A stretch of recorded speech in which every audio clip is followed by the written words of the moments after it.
lokacin da ake zargin gwamnati mai mulki tana amfani da mutane irin shi ministan Abuja kamar yadda ake zargi gurin rusa jam'iyyun adawa, at the same time a lokaci guda kuma ita jam'iyya mai mulki tana amfani da wasu kusoshi a cikinta tana ƙoƙarin ɗinke ɓarakokin da ke cikinta.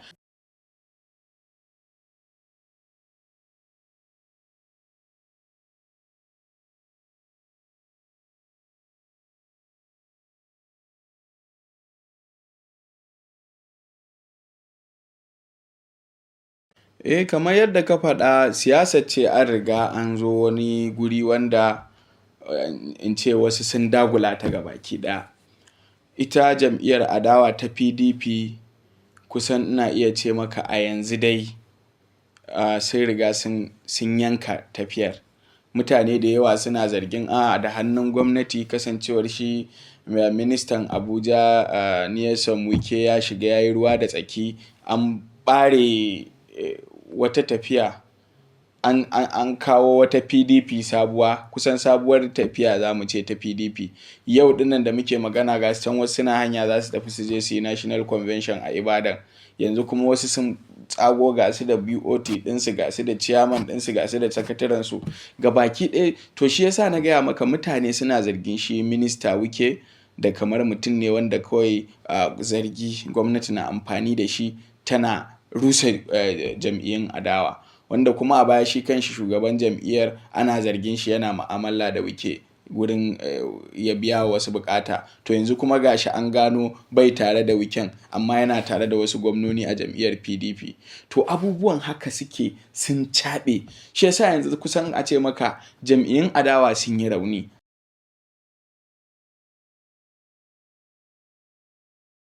Dan gwara-gwara ma wannan ADC dinnan da aka tara aka yi maja, yanzu kusan ma za ka iya cewa tana so tafi PDP karfi a matsayin babban jam'iyyar adawa. Saboda haka mutane suna zargin ana amfani da shi ministan Abuja. Shi yasa in ka lura za ka ga akwai wani ɗabi'a da in ɗan adam yana yi. To ba in kana wani fati kana ƙeta, to waɗanda ma ba sa fatin za su riƙa jin haushinka.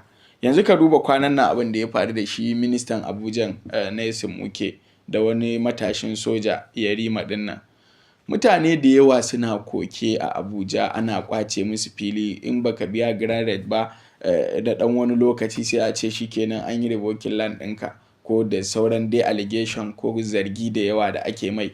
Wasu akwai manya-manya daga cikin jami'an tsaro da sun yi ta kokawa. Kaga akwai wani colonel da na ga bidiyon shi ma yana ta trending kwanan nan, wanda ake magana shi 001 ne a NDA, tsofaffin sojoji ne wanda suka yi NDA, wanda ake ce aka ga suna ce musu regular officers. To an ce kwanan nan shi ma an kwace mai fili kuma ba yadda ya iya. So irin in ka bibiya abin an yi ta yi ne, an yi ta yi, an tara su kuma ana amfani da ƙarfin gwamnati a matsake su. To su kuma hukuma kaga suna da haɗin kai, kuma su ba su karɓan umarni gurin farin hula. So kaga yanzu me abin, wannan abin kunya ne za mu ce ya faru. Ɗan yaro ɗan ƙarami wanda ka kusa haifan shi ko ka haife shi ma ya zo ya tsaya a idon duniya kana cewa kaza yana cewa ba kaza ba, kai wawa ne ni ba wawa bane. Kuma mu a Hausa in ka ce ma mutum kai wawa ne ya ce ma ni dai ba wawa bane, to ka san abin da yake nufi, kai to sai dai kai ne, ba duk da bai faɗa haka ba, amma mu a Hausa muna iya kusan fassara shi a haka. To duk irin abubuwan kenan. Yanzu kaga ka duba ka gani a lokacin da shi ake zargin ana amfani da shi kamar yadda mutane suke faɗa a farraka jam'iyyun adawa. To su kuma APC yanzu jam'iyya mai mulki, kaga su kuma suna amfani da wasu mutane gurin ƙara ƙarfafa jam'iyyarsu.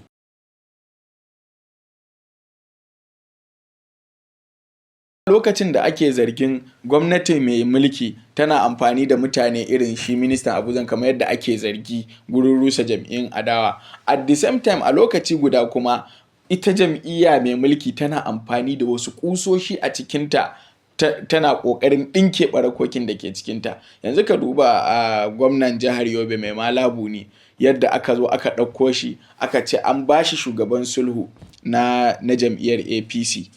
Kwanan nan ma na gan shi a Bauchi shi da kakakin majalisar wakilai ta ƙasa Tajuddin Abbas sun je domin sulhunta 'ya'yan jam'iyyar APC. Kuma gwamnatin da ke tana da hikima sai ta ɗauko Mai Malabuni.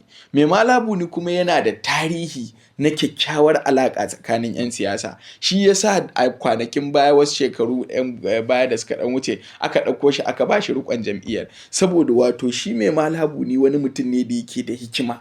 Makaranci ne, duk wanda yake tare da shi zai gaya maka makaranci ne sosai, yana da wisdom, yana da hikima ta yin abubuwa. Saboda haka sai suka ɗauko shi wannan gwamnatin. Da kaga ana magana ai shugaban ƙasa bai tare da Mai Malabuni da yanzu gashi kaga duk abubuwan an ɗauko an tasa shi gaba gurin ya je ya sulhunta 'ya'yan jam'iyyar ta APC, kuma yana yi. Saboda haka yana da kyakkyawar alaƙa da mutane, saboda yana da human relation.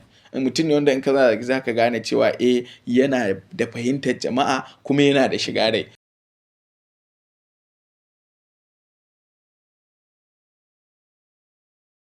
In ka lura a baya, yawancin waɗanda za ka ga suna jam'iyyar APC yana da hannu wajen dawwamarsu, wasu a cikinsu, wasu kuma ma shi ya kawo su jam'iyyar APC lokacin da jam'iyyar take hannun shi. So gaskiya wannan abu ne mai kyau da gwamnatin mai mulki take, wanda za ka ga in ka duba ka ga take-taken jam'iyyar adawa mai mulki, za ka ga yadda suke abin cikin salo mai kyau.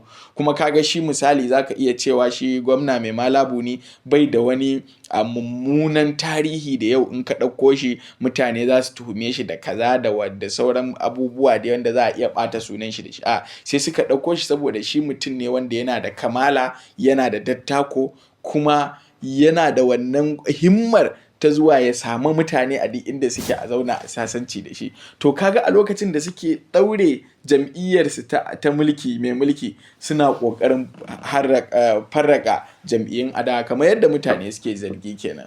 To duk irin waɗannan abubuwan suna ɗaya daga cikin abubuwan da suke faruwa a yanzu.